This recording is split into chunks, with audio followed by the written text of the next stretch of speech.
Sactown Sports. Sactown Sports. Headlines. We have Salt Lake action. The Kings are back in action today as they're in Utah to take on the Jazz. The two teams played Friday with the Kings winning 126 to 125. The two will tango again tonight, this time in Salt Lake. And, of course, we have you covered right here on Sac Sports 1140. Game night kicks off at 4:30 with Scott Marsh and Henry Turner, followed by the pregame and Gary Gerald on the mic for the game. And, of course, tip-off, which jumps off at 7 p.m. All the action begins immediately. Follow the Cattles and Ramie show.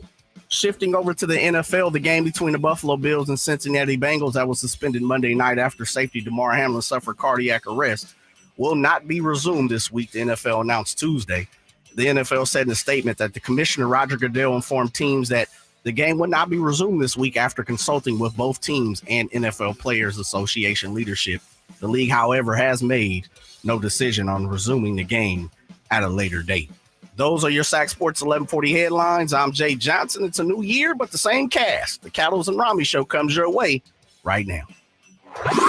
Not the boring, generic milquetoast stuff coming from the network in Connecticut. I describe him as the best, obviously. Cattles. He throws it out there, speaks his mind. That's cool. And Ramie. He's supposed to make people laugh. He's just an expert at it. Cattles and Ramie. Live and local in the afternoon. Sactown Sports.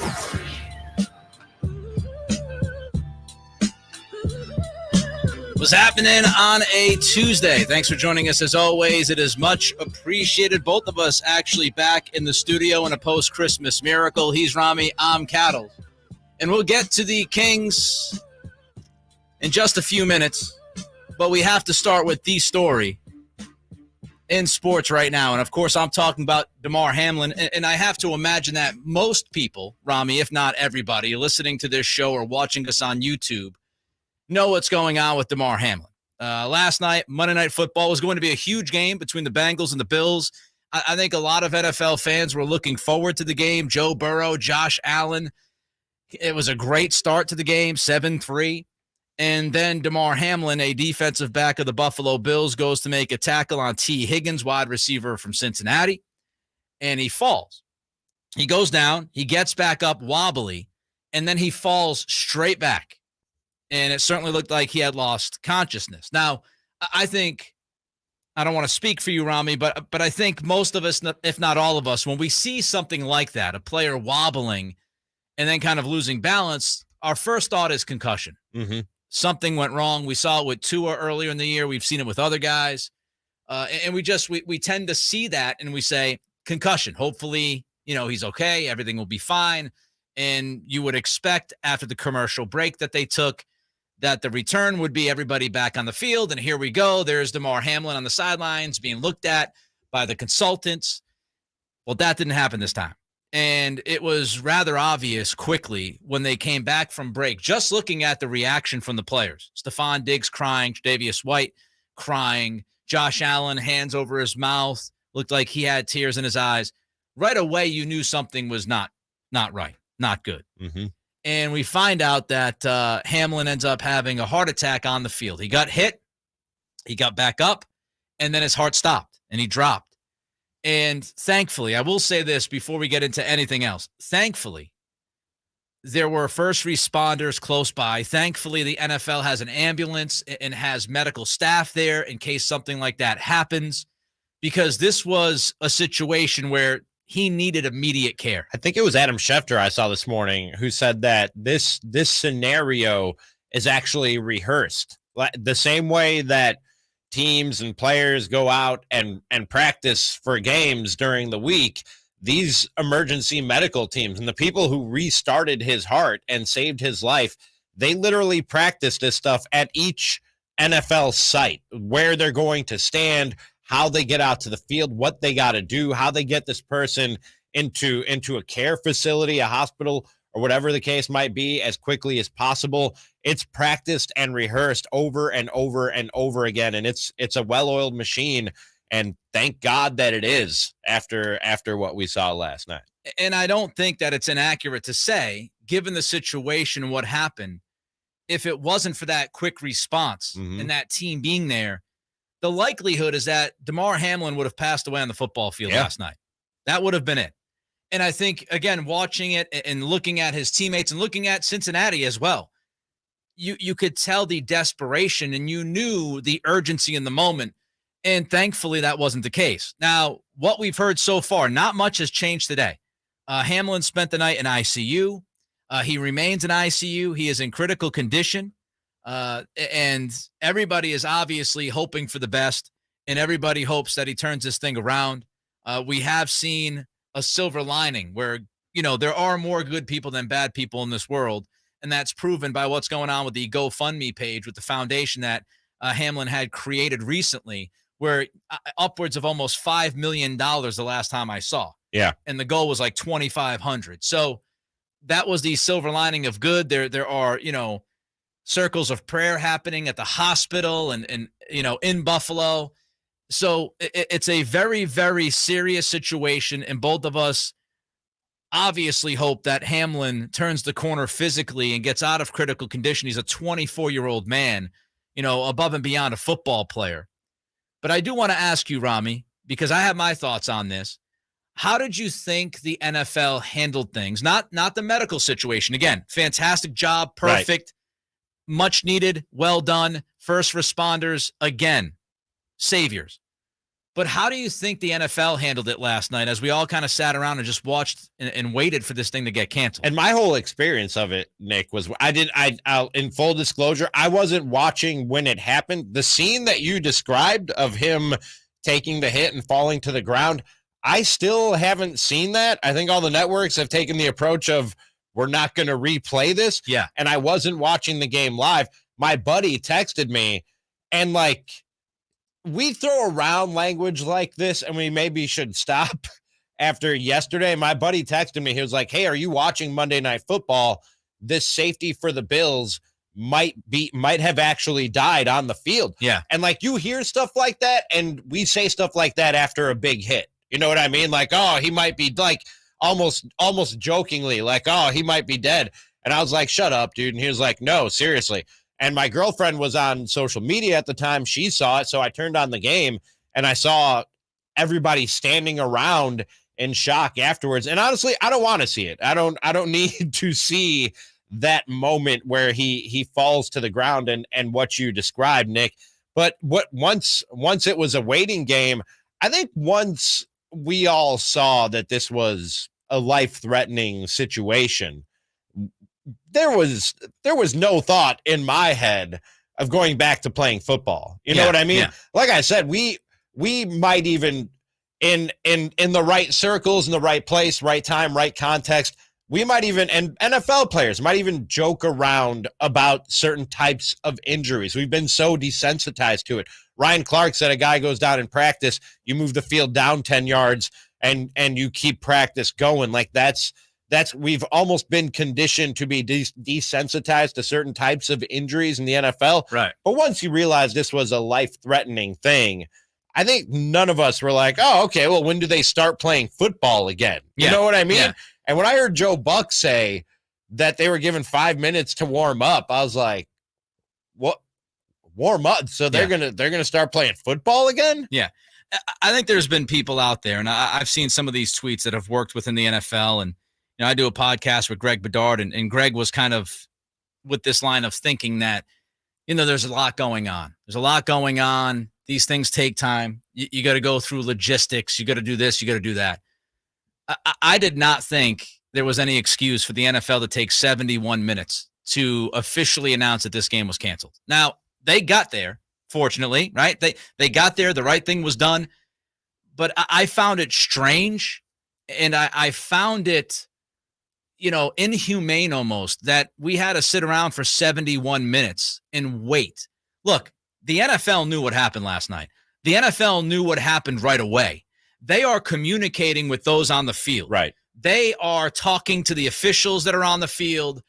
They are speaking with their own front office officials from the NFL that were at the game last night. They were fully aware that this 24-year-old man's heart had stopped and that he was literally revived on the field. And to me, there's no extra thought. That's to me. If I'm the NFL and I hear somebody literally just died and had to be brought back to life on the field, no game, we're canceling this. Logistics, we'll figure that out later. I'm not worried about how, Cincinnati is going to, get back to their place and make sure that there's cops that can, get them back. I'm not worried about Buffalo having to get back to the airport. No, game canceled. Tell the fans this is what's happening. The safety and health, which the NFL always tells us about, the safety and the health of the player is the number one priority. Nobody thought this game was going to continue to be played last night. And the fact about the 5 minutes, that's the worst of it all. That's the worst of it all, because if you're sitting around, I get waiting it out and getting him into the ambulance and getting him out of there due to safety to make sure he gets to the hospital as fast as possible. I understand all of that. But somebody with the NFL said, give him a 5-minute warm-up and let's get back to football. Mm-hmm. Somebody said it. And this is Roger Goodell's call. Yes, the PA gets looped in, but it is Goodell's call. Somebody with the NFL said, give him a 5-minute warm-up and we'll go right back to football, business as usual. Here was Joe Buck last night telling us that over and over again. The two head coaches, you can see, got together, and they'll have 5 minutes to warm up. And Troy, you played this game for the majority of your life, and then after that, you've been calling these games. First of all, I've never seen anything like this. And then, Lisa, as we said, they've been given 5 minutes to, quote-unquote, get ready to go back to playing. That's the word we get from the league and the word we get from down on the field, but nobody's moving. Then when we got the update that within 5 minutes these players were going to start playing football again, we saw Zach Taylor live walk across the field to Sean McDermott. The players were being told that they would have 5 minutes to get back ready for play, and the players were standing around. We saw Zach Taylor walk across the field and talk to Sean McDermott. So Joe Buck multiple times says, we have been told they're going to warm up here for 5 minutes. And this isn't a spinal injury. This isn't any kind of it. We see guys get put on the ambulance. Earlier this year, I saw somebody get put on the ambulance and their family came down from the seats and got into the ambulance. We've seen a lot of that kind of thing happen. Again, I will stress, this man's heart stopped. He was done. He had passed away on the football field. Mm-hmm. And if it wasn't for the medical people that were there that got to him quickly to restore his heartbeat, that's how it ends for him. And I just think as soon as you get word of that, man, your humanity and your sympathy and empathy and all of it, you have to think about things and say, there's no football. There's no warm up.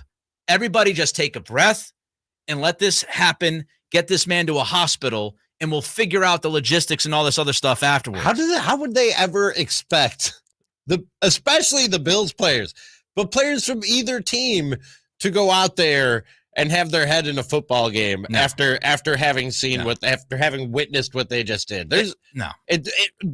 Who was calling that shot to send that call down, and then who realized how bad that looked and reversed that decision? They treated it like business as usual, which certainly feeds into the idea that the NFL doesn't care about the players as much as they should. And it goes into the concussion stuff and all of that. And again, if people say, well, that's just how football is, this was a very specific, different situation that was incredibly serious, even more serious than somebody who can't feel their legs. Those people are conscious.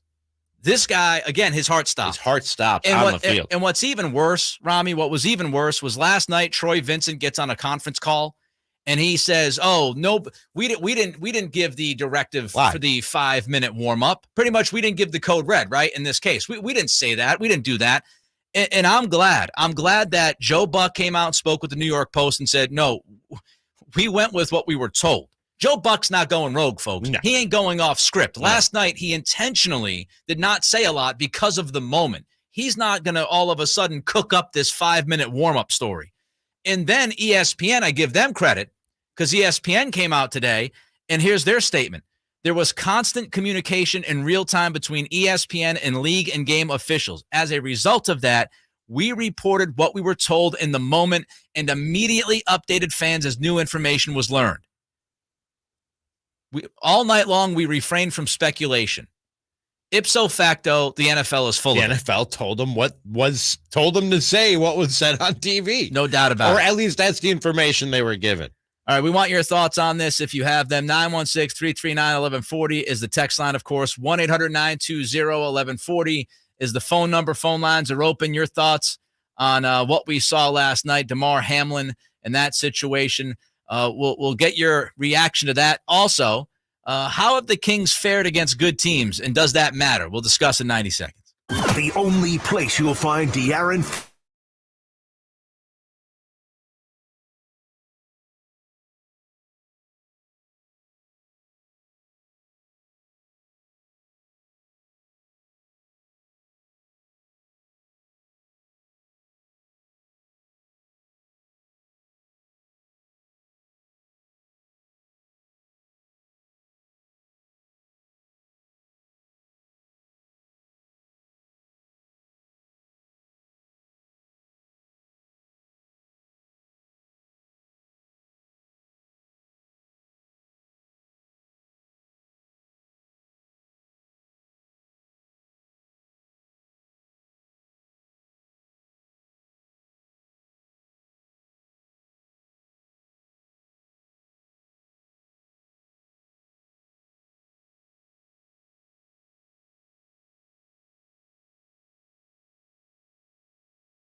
One brings Makloff magic, while the other, We're still trying to figure that out.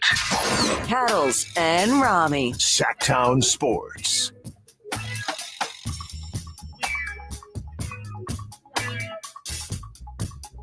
Time to check out Coastside Medical Clinic, dedicated to providing breakthrough remedies for men. Tim E. jumps in and says, please use cardiac arrest.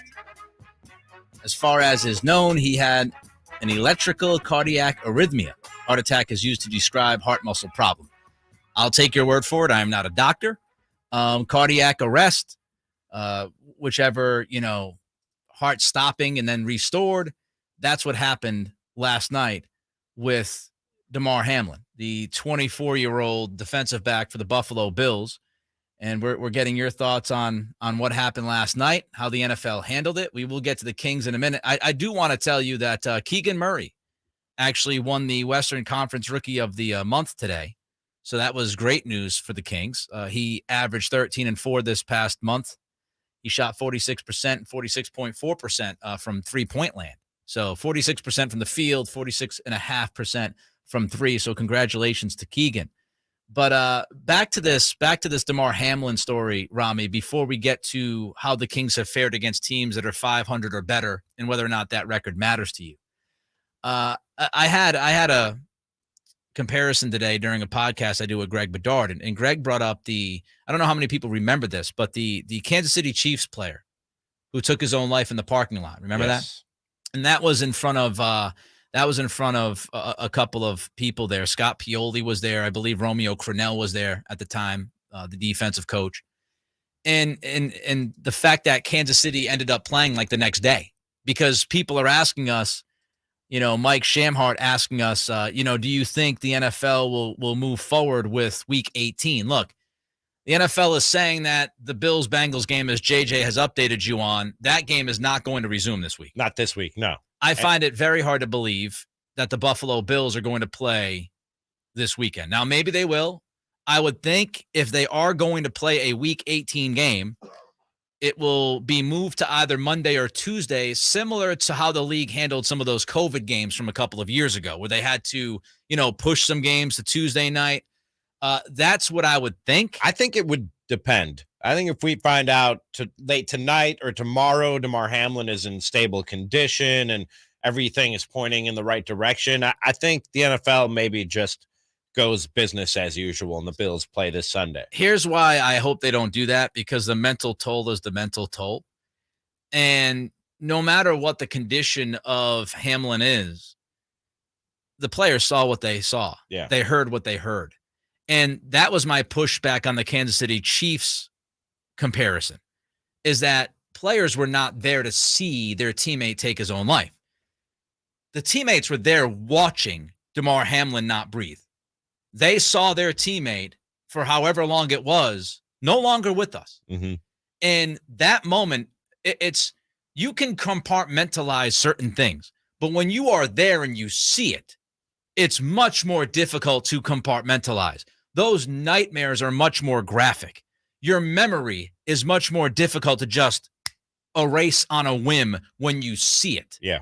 And so I can't imagine, even if Hamlin, which we're all hoping for, turns this thing around and his condition, improves over the next 12 hours.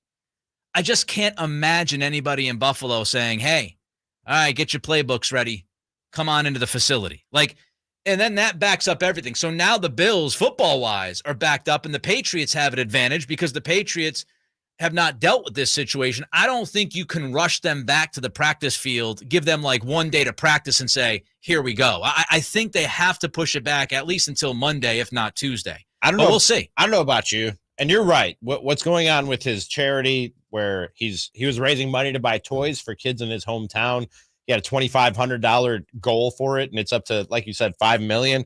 You're right that stuff like this, while tragic, it does show you that there's more good in the world than bad. But me, and so I guess maybe sometimes I can be a cynic, Nick.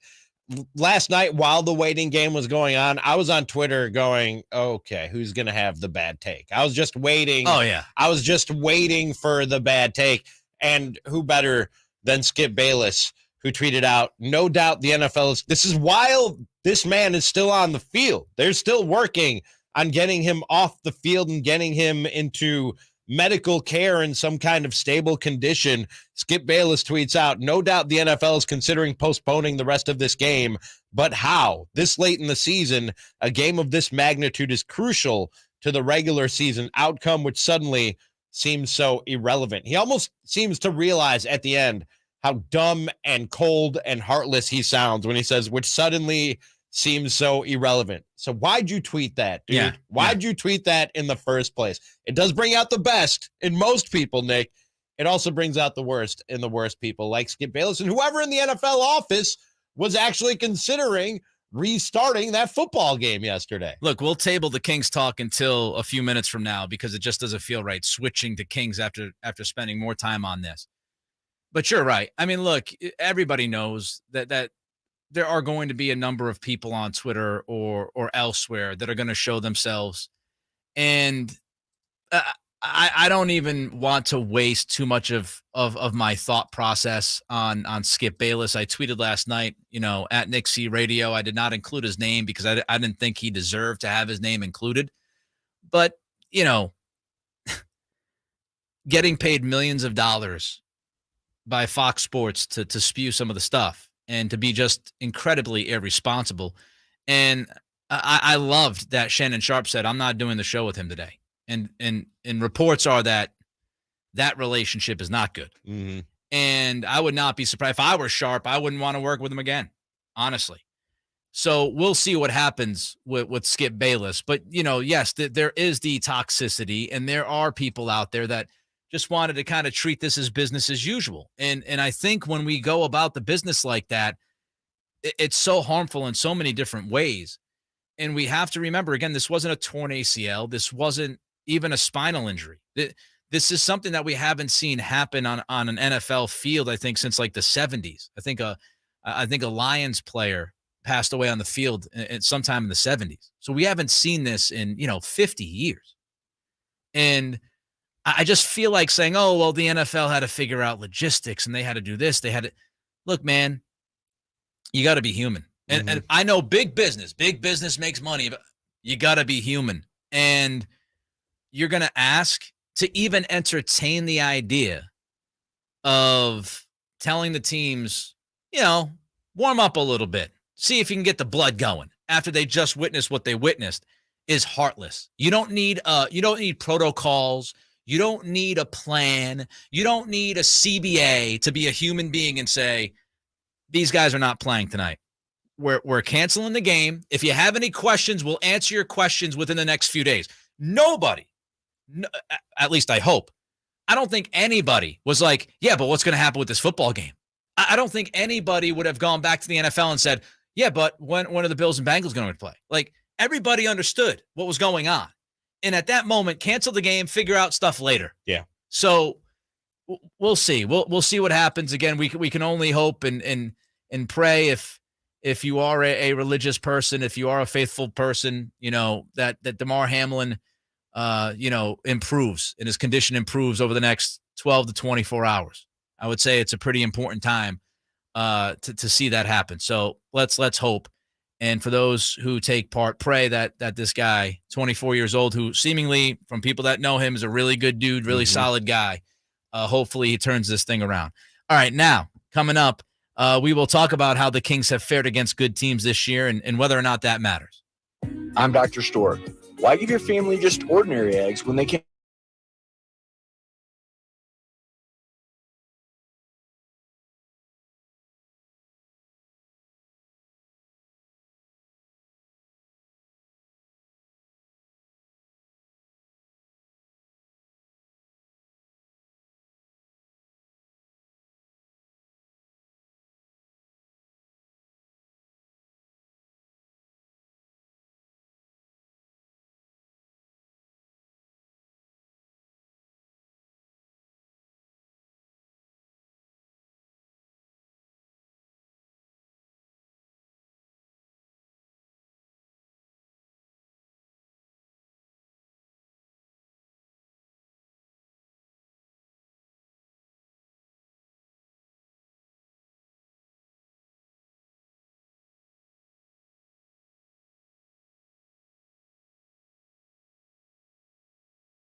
your afternoon home for Kings talk and more This is Cattles and Ramie. on Sactown Sports.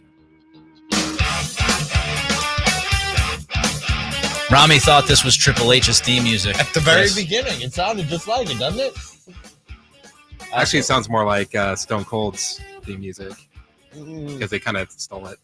I mean, Yeah, they made everything back then sound like Rage Against the Machine. just say kind of sounds like Killing the Name of from Rage Against the Machine. Well, yeah, that's what it is, obviously. I don't know about you guys. But they were ripping off Rage Against the Machine for the entire WWE Attitude Era. So we might try to squeeze some opinions in there and your guys' thoughts on what happened last night with Damar Hamlin. But we're going to change it up first and talk some Kings. I remind you also, time to check out Coastside Medical Clinic, dedicated to providing breakthrough remedies for men. Obviously, Ramie, Kings lose to Memphis on Sunday night. It was a bad shooting night. I thought De'Aaron Fox had a very rough floor game, so to speak. I was out of town. You were out of town, So, so the Makaloff Magic was nowhere to be found. Right. And Brendan Nunez, who's a friend of the program and a friend of the station, he ended up tweeting yesterday that the loss against Memphis now makes the Kings 9-13 against teams that are 500 or better. Is that a big deal? I don't think it is. I was looking today, Nick. I don't know if somebody could point me in I looked at Basketball Reference. I looked everywhere to see if I could just find everybody's record against winning teams. I couldn't find it anywhere. Yeah, ESPN. Is it where at ESPN? Just in their regular standings? You go to the standings and then you like hit expanded or something like that. Oh, okay. I did not see that little option there. Okay. I would guess, and you're probably pulling it up right now as I make this totally unfact check proclamation that I'm about to make. I would guess most teams are not much better when it comes to their record against winning teams. Playoff teams are better than that. Okay. Some of them much better. Okay. But I did find two examples. It's funny. You and I think very alike when we research things. I did find two examples that would make you feel better about That's it. why I like big picture context. You want those? You want Yes, those please. too? Yes. Okay, so I went back to last year because I wanted a full season. Right. Right. I didn't want like, okay, this is what's happening. Sure. So last year, Milwaukee, a team close to your heart, Mm-hmm. 24-25 against teams that are 500 or better. So they were under 500. They were 24-25. Okay. Denver last year against teams that were 500 or better, 21-26. So they were 5 games under 500 against teams that were 500 or better. So there were teams that made the playoffs, a couple teams that made the playoffs last year that did not play against, teams 500 or better at 500 or better.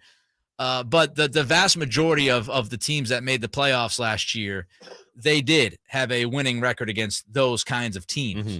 So I don't think it's the end-all, be-all, because, again, Milwaukee proves that you can be under 500. Denver proved last year in this same conference that you could be 5 games under 500 against, let's just call them good teams to shorten it. So I don't think it's, the end of the world. But here's the difference to me when you look at the teams like Denver and Milwaukee.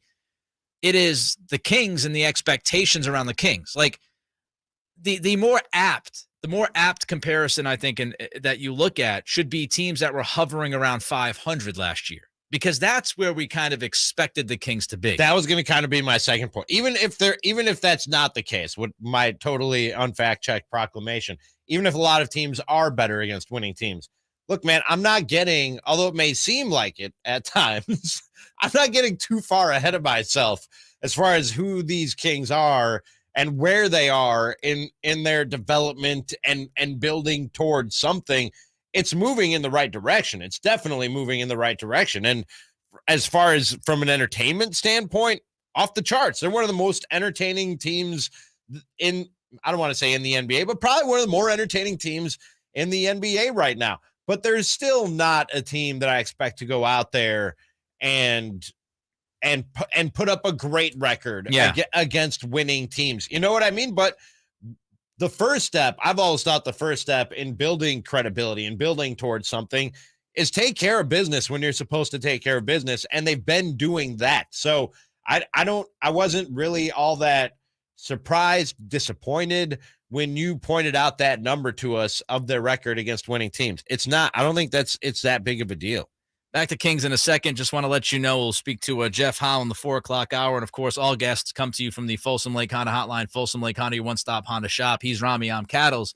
Cattles and Ramie here in Sactown Sports. Looking back, Ramie, because I just pulled it up. So last year, this will give you an even better feel for this.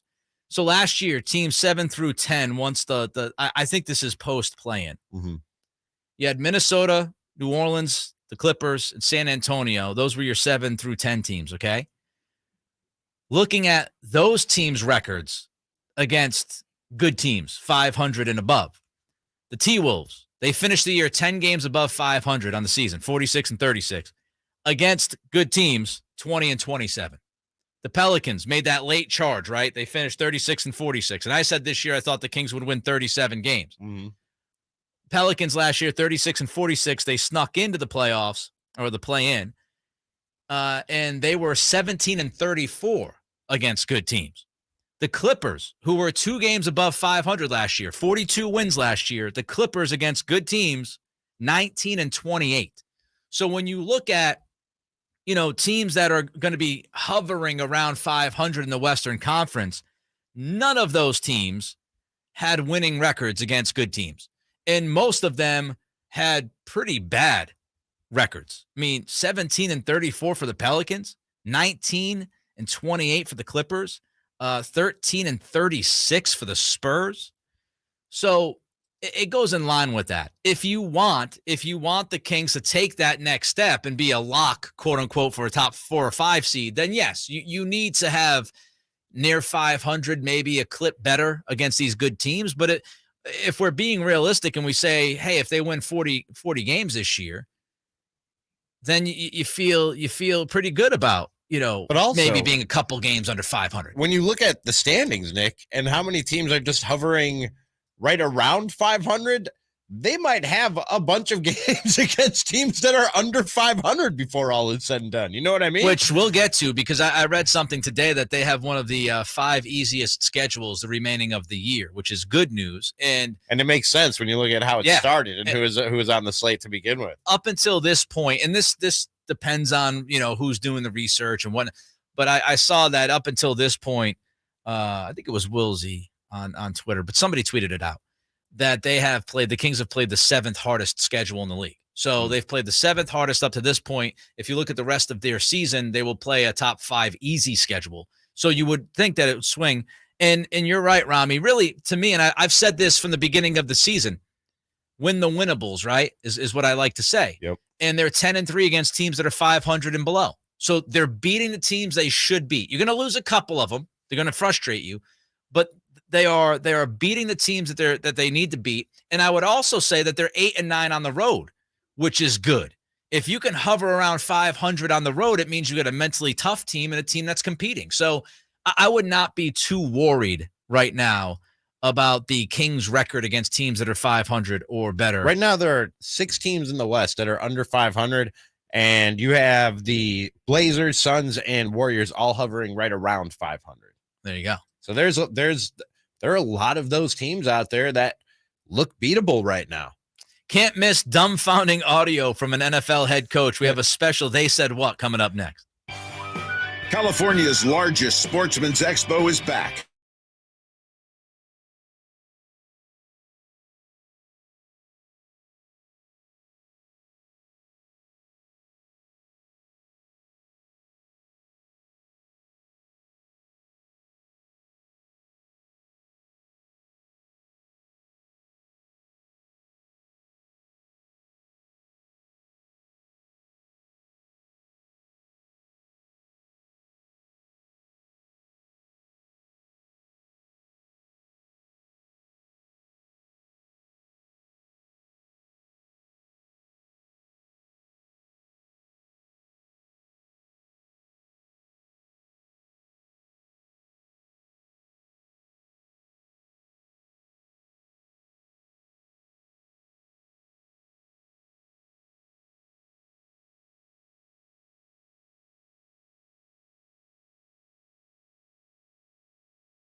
With you 1 mile at a time during the afternoon drive. Cattles and Ramie. Sactown Sports.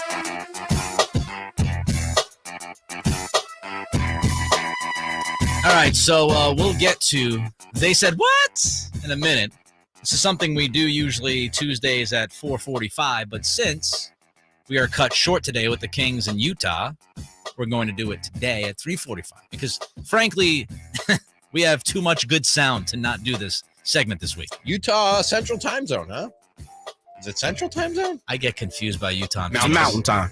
Mountain Time. Oh, that makes sense. Yeah, Okay. because if it was Central, I'm not going to lie. we'd be done already. I forget there is a Mountain Time.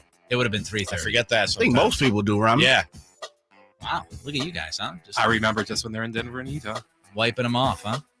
I get confused by Phoenix because like they have like different times, They of don't- different years. No, they've all went I mean- Pacific now. Oh, did they? They Are they, changed, yeah, okay. went by law. are they? changed Oh, so they're completely Pacific. Yeah, they're PT. Are they doing daylight savings? I know they used to not do daylight savings in Arizona. I don't know. Waste a lot I of can time. text my buddy. He lives down there. Talking about If you time. really want to know. That's all right. Okay, good. I'm one of the best friends. So people be safe out there before we get into this audio because sounds like we're going to get hammered again by some heavy rain and some crazy wind gusts tomorrow night. And I'm concerned about the power. I told you, tree went down right by my Yeah. apartment building, and I was walking through Capitol Park this morning. Big redwood down in the middle of Capitol Oof. Park. Yeah. Well, it's been, the concern is that it's been raining so much. You have a very, very wet, soft ground. Right. And these trees with the big gusts will get, unrooted right from the ground because of it. So, Is this part of the Makloff magic? yeah, did you bring the 60-mile-an-hour wind gusts, Makloff? I am from the Windy City. See what I did By there? the way, did you notice, Chris, that I saw what you did? I appreciate it. I did not go to the Kings game on Friday night. I said I was making a sacrifice because I did not want to bring the Cattle's Curse to the Golden One Center. And they won on They Friday won. night. Look at that. See? How about that? By the way, quickly, Zion Williamson. I mean, it's unfortunate, but it's predictable. Woj just tweeted that Zion's going to miss Oh, no. multiple weeks with a hamstring strain. Oh. Just can't stay healthy, that guy. sucks. So unfortunate. So Zion is going to be out. And Jason Anderson brings up, depends on how long he'll miss because the Kings play New Orleans on February 5th, March 6th, and April 4th. I have to imagine he'll be back by March, hopefully. But he might be out for that February 5th game. So we'll have to wait and see. That sucks. All right, they said what? Ron Rivera. Oh, my goodness, Ron Rivera. This was one of the most embarrassing moments I've seen an NFL head coach have at the podium. To clarify, you said you would talk about quarterback next week. If you guys are eliminated today by what happens at 4 o'clock, is Sam Howell in consideration? We can be eliminated. Yeah, if the Packers beat the Vikings, then you guys are eliminated. So he said we could be eliminated. He had no idea. Surprisingly, as if, as This if he wasn't was- a joke. This wasn't he tongue in was- cheek. he was just learning completely this. Was blindsided that they could not make the playoffs if the Packers beat the Vikings. Is that everybody's jumping on him for that? Coaches are a special breed, man. No, he has to know this. Do they? There's 2 weeks left. It's not like it's week 9. Like, he has to know this. And he has to know this because he made a quarterback change. He went from Heineke to Carson Wentz, and now you wonder, would he have gone to Wentz if he thought there was something to play for, so to speak, in week 17? Because he's like, I thought and then he backtracked and said yesterday, I thought we were going to win, so I took it for granted and tried to make it. He's like, I know I had a gaffe yesterday, but I was just kind of looking forward to it, thinking we were going to win. I just think coaches are a weird breed, man. You know what I mean? And I bet you if you there's- ask most coaches in the league, they would know. they know their exactly playoff what scenario yes. exactly. Yeah. I mean, look, we're not talking about like 17 Yeah. degrees of what you have to get done. It was Yeah. like, hey, if Green Bay beats Minnesota, you're out. He didn't know that. And if you're making decisions for the team and you're changing the quarterback, you have to know the playoff I'm trying scenario. to give him the benefit of the doubt, but No, don't do it, You're Ronnie. probably right. I don't know why. You're usually super cynical. You got a soft spot for Ron Rivera? I do. Former Bear. I do. All right. Jeff Saturday certainly did not have a soft spot for Kayvon Thibodeau. I don't know how many people saw this, but Nick Foles got hit by Thibodeau. And is it Thibodeau or Thibodeau? Because I know Tom Thibodeau does not pronounce it. There's no. I don't know. All right, so whatever it is. It's a good question. We'll just call him Kayvon for the rest of the segment. Yeah. So Kayvon hit Foles, and Foles was literally writhing in pain. And lying on the ground on his back right next to Foles, Kayvon's doing snow angels. He could not have known, though, right? Well, he ended up saying he did not know, but I have a pushback on that. But first, let's hear Jeff Saturday, none too happy with Kayvon. Yeah, tasteless from the celebration afterwards. Just trash. Not a fan of it at all.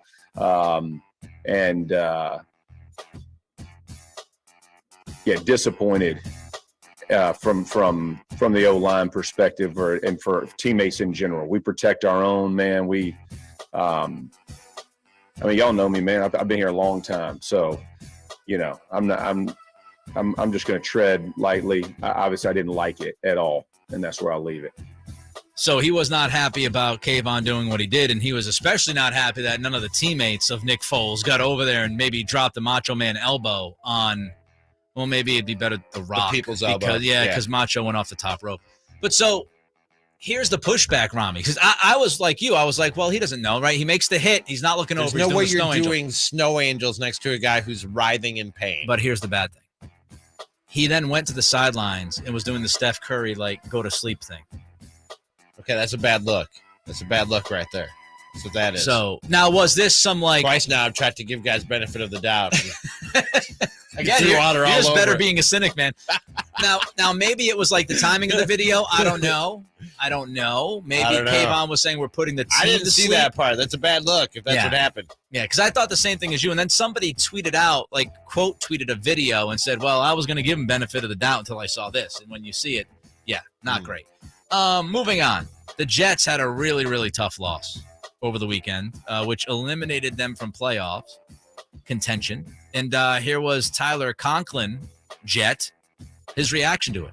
All the things that we all know, right? I feel, we feel as players, no one's happy about it. I feel for the fans. I feel for, everybody. But, we wanted this too, and we just didn't play well enough to make it happen, and it hurts. It sucks. And, you're not going to get another opportunity to change that until next season, which makes it even because in the past, next week we have a chance to, right our wrongs and whatnot, and this week we don't have the opportunity. Our only opportunity is to go out there and try to finish on a strong note with a win against a division opponent. And, that's one thing I do know about this team is we'll prepare this week like we always do, and we'll go out and play, as hard as we always do next week, even though there's not playoff implications anymore. So, does Robert Saleh now keep the receipts for next year? Because I knew he was going to keep the receipts, and they won a few games, and people were like, oh, look at Robert Saleh. And now that's kind of we missed the playoffs. There's a lot of more and more receipts now. Now the receipts are getting long. It's like CVS all of a sudden. Oh, when they Safe Trees, by the way. What are we doing? We don't need 8-page receipts to be handed out to us. But it stopped spitting out. The receipts stopped spitting out for a minute when it came to the Jets. And then it just started, and then more and more and more started coming out as the season went on. And some people had that energy oh, Saleh told you. Receipts. Well, Wait till he shows you those receipts. Maybe Saleh can go shopping during the postseason because the Jets will not be there. You can keep hanging on to him. Get some actual receipts. Hang on to him. Hang on to him, Bobby. Can I call you Bobby? All right, so Justin Jefferson, one of the best receivers, and some might say the best receiver in the NFL, had a bad game against Green Bay on Sunday. 1 catch, 15 yards. Now, the last time he played against Green Bay, he torched him. This was, I think it was week 1. 9 catches, $184, and 2 touchdowns. Here was a new favorite of ours. I feel like the season started with Tyreek Hill, who always had something great. And now it's moved to Jair Alexander as the Packers get closer to the playoffs. Here was Alexander. By the way, real quick, paint the picture. He's delivering this soliloquy. Oh, no, this is a different one. This is a different one. Okay, go ahead. Sorry. Go ahead. So there you go. He human is what I'm saying. So, it ain't, we ain't putting too much onus on nobody. He's a really good receiver. By the end of the day, I'm a really good corner. We got really good corners. We got really good, linebackers. So, hey, D-line, whatever it is. But, you don't want to put too much focus on that one person because, first game, that was a fluke. First game, that was a fluke. So he said it.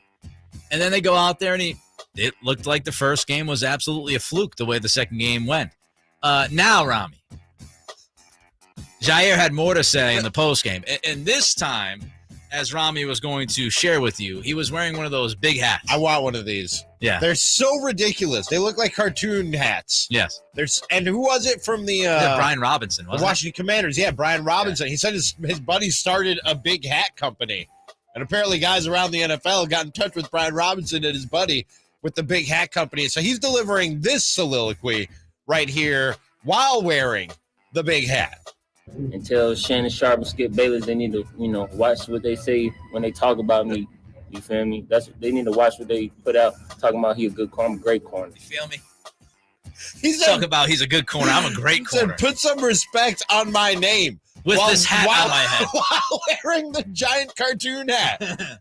Hey, he's got game. It doesn't matter how big Would you wear one of those? I'd wear one of those. Yeah, I don't know how I'd get my headphones over it, but I'd wear one of those for sure. We got to look at how expensive they are. I'd have to go earbuds. I want to say they're like $70. Do they have Kings giant hats?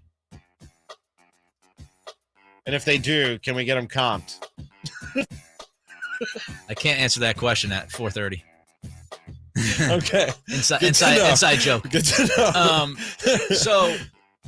So it is kind of ironic that he's saying that wearing the big headed hat thing. Good corner. I'm a great corner. Robinson better be getting cut, by the way, because yeah, for real. Once he brought that up, everybody's got these things now. I'm seeing them everywhere. All right. Fantastic. I want a big hat and a big chain. Still can't believe Ron Rivera said what he said. Maybe Rivera should have got a big hat from Brian Robinson when he said that. That would fit. The next 9 games for the Kings could change the season. We'll talk about that more coming up next. Attorney CPA Joe Cordell. You hear the phrase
and local in the afternoon. They always keep you on edge. Cattles and Ramie on Sactown Sports.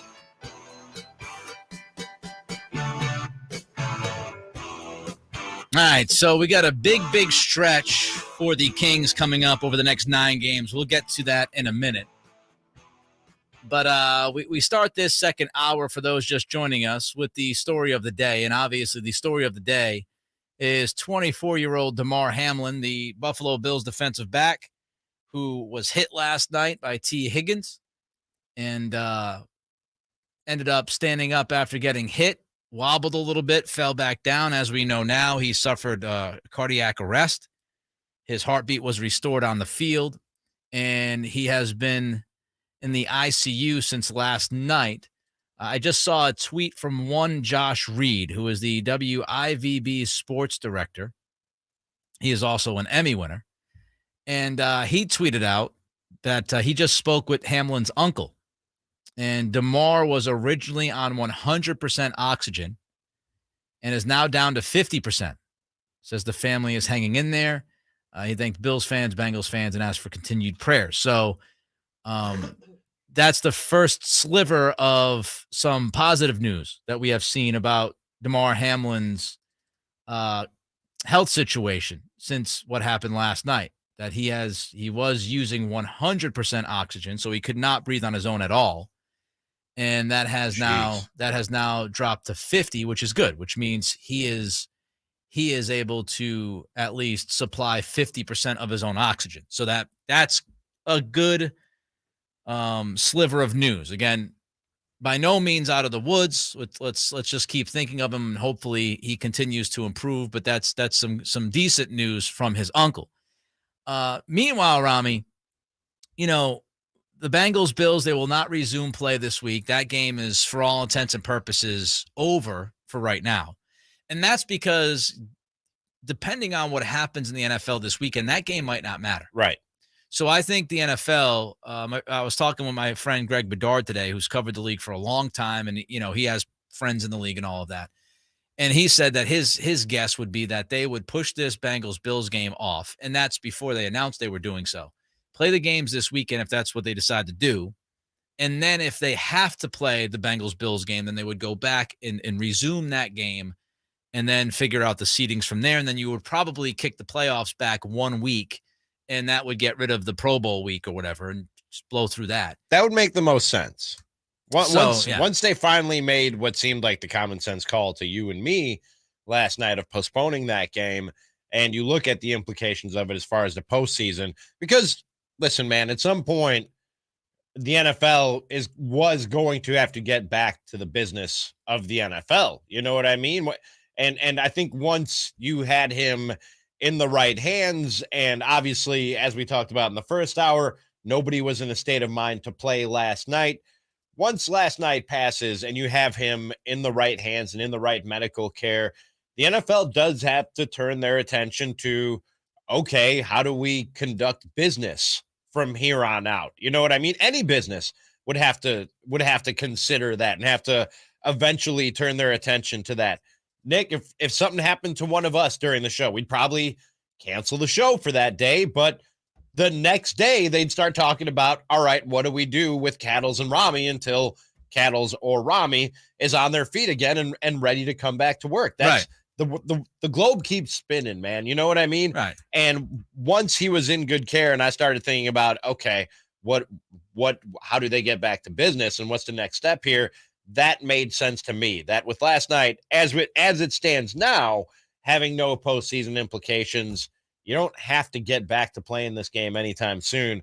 Play out week 18. I don't know if they play it out exactly as scheduled. Play out week 18. And if you have to make up this game, then you figure out those machinations as you need to. Cattles and Ramie, Sactown Sports. We'll talk more about the Hamlin situation with Jeff Howe, who will join us in less than 10 minutes. But let's jump to the Kings. The Kings, Ramie, have a huge stretch that begins tonight. What stretch am I talking about? What stretch are you talking about, Nick? Thank you. Mm-hmm. Glad that you asked. Mm-hmm. It's a stretch against teams that aren't good, at least record-wise. The Kings' upcoming schedule. You've got Utah tonight. You've got Atlanta tomorrow at home. Well, let me just say this. After the Utah game tonight at Utah, you have 1, 2, 3, 4, a 5-game homestand against Atlanta, the Lakers, Orlando, and then back-to-back games against the Houston Rockets. Then you're on the road, San Antonio, on the road, Lakers, back home for Oklahoma City. So you have 9 straight games, Ramie, against teams that are below 500. 9 straight games, and 6 of those 9 are at home here at Golden One. I remind you that this team, we talked about this last hour, they are 10-3 against teams that are below 500. This is damage time for the Kings. This is the stretch, Ramie. Yeah, this is when they have to get a little fat, Nick. We talked about the fact that we weren't all that surprised by their, what'd you say it was, 3-10 record against teams with the winning record. Do I have that right? 9-13. 9-13, whatever it is. We weren't that surprised by that, but we said that, if they are who we thought they were, then losing to that 9-13 record against winning teams is not all that surprising. Right. Not all that shocking. Yep. But if they are who we thought they were, to quote the great Dennis Green, then you got to make some hay here, and you got to do some damage when you have a stretch of, and you haven't given us the number yet, but you said that they have the weakest schedule in the whole NBA. Is that what you said? No. Okay. They have a top 5 easiest schedule. With that being the case, they have a chance to make some hay here and keep themselves in a good position out west, with the Warriors still struggling, with the Suns struggling now and dropping down to the 8th seed.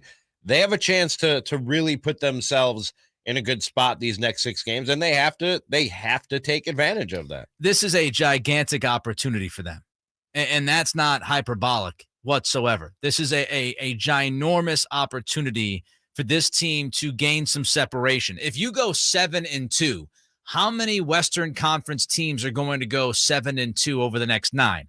I don't think many. I mean, just given the nature of the conference and how close it is, and how many teams are kind of just hovering around the same spot.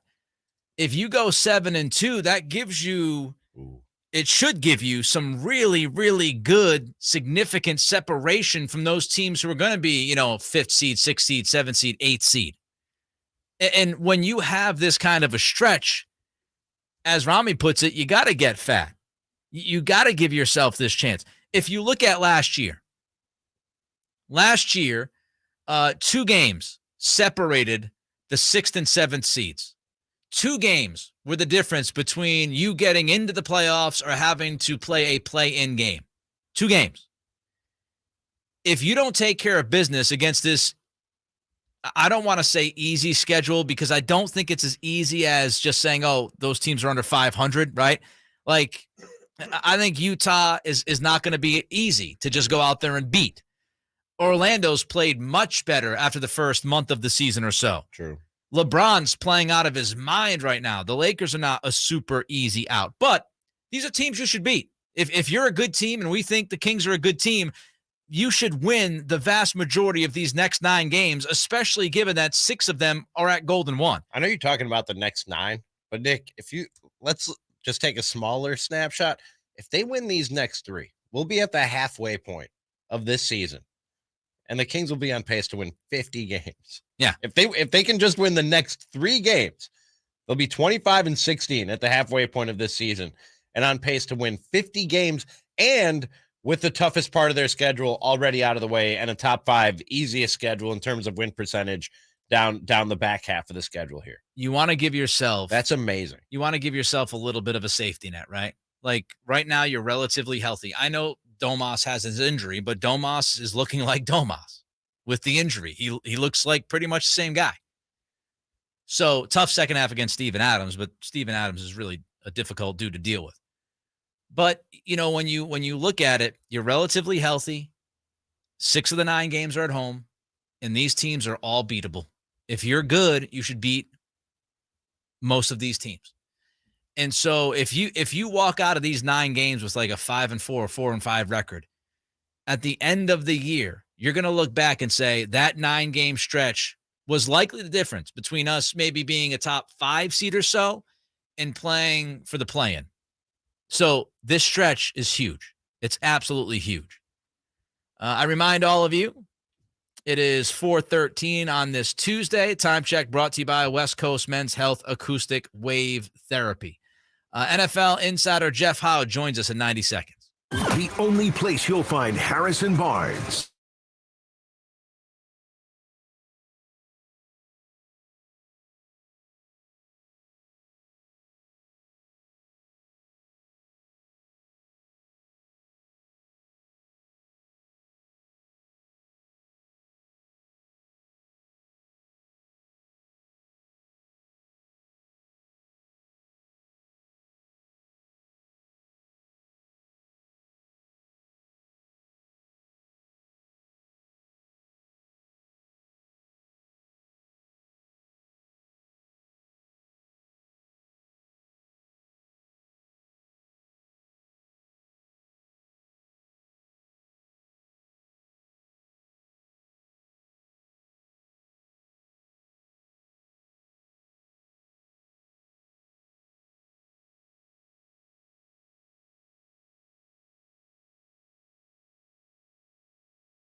Cattles and Ramie. Cattles and Ramie. Sactown Sports. All right, each and every Tuesday at this time during the football season, we are joined by Jeff Howe from The Athletic. He is our NFL insider. He's on the Folsom Lake Honda hotline. Folsom Lake Honda, your one-stop Honda shop. And unfortunately, we have to cover a very sobering story today with Jeff. We usually have somewhat of a good time with Jeff. But, of course, we're talking about Damar Hamlin and the Buffalo Bills defensive back. All of you know what happened last night as of now. Jeff, I wanted to first ask you how you thought the NFL handled the situation last night. I'm not talking about the medical stuff that happened on the field. We all agree that, it seems perfectly done and it was necessary.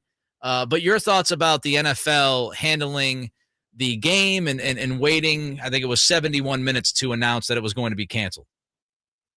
Yeah, I thought it was strange that it took so long to suspend the game for the night. And I thought it was even stranger at the end of the night during the conference call for Troy Vincent to just to slam the door shut on, or to at least try to slam the door shut on Joe Buck's reporting during the broadcast that the teams were given 5 minutes to, or were told at some point that they were going to have 5 minutes to warm up after the field had been cleared to resume playing.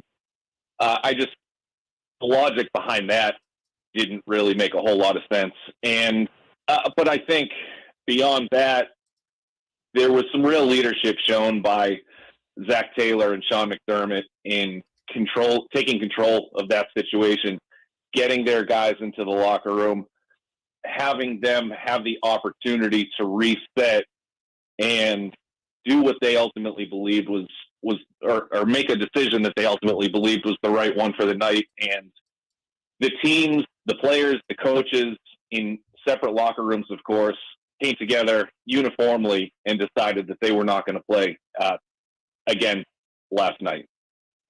Did you think at any point during that 71-minute delay, and once you realized it wasn't and I hate to even use this term, but run-of-the-mill NFL injury, that this was something bigger and life-threatening? Did you think the NFL might consider resuming that game, just knowing what you know about the NFL? I'm reluctant to put it that way, but there was, of course, a point when I thought they were going to resume a game, just because that's all we've come to know.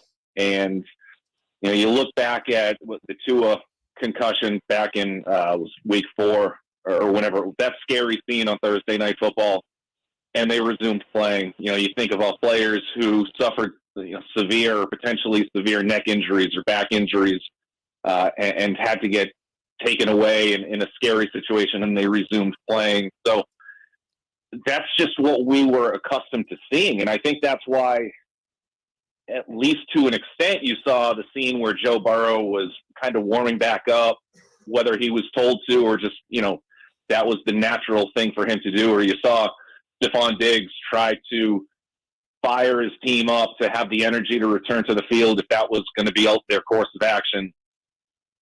Because again, like that's every time that these guys have had an injury or have seen an injury, whether it was minor, major, or in this case, severely major health implications, that's what they've always done. Jeff Howe from The Athletic is with us here. Cattles and Ramie, Sactown Sports. Jeff, now we look at what the league will do with Week 18. We obviously know that the Bills and Bengals game will not be resumed. The NFL announced that today. But just thinking of it from a time standpoint, Jeff, is there any chance that you would think that the Bills would end up playing on Sunday this week, given that it's tomorrow's already Wednesday? Hamlin is still reportedly in the ICU with only 50% of his oxygen levels being provided by himself. Any shot that the NFL would say tomorrow or Thursday, hey guys, get back to the facility and you're playing on Sunday? Well, I want to hit on two things there. One is because the league announced today that they're moving forward with everything as scheduled, at least for now, in the moment now. And with that, the Bills are preparing as if they're going to return to work in order to prepare to play Sunday, as is every other team that has to deal with this. So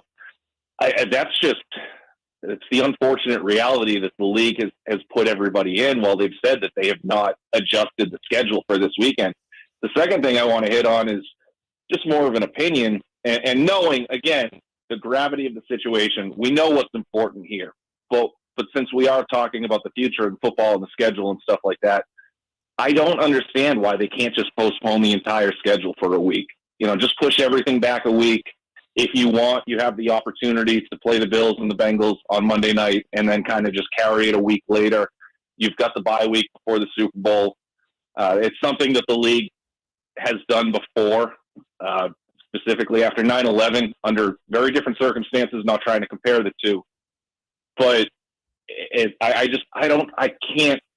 I can't imagine how difficult it's going to be for players to go out there on any team, especially the Bills, related to that, the Bengals, of course.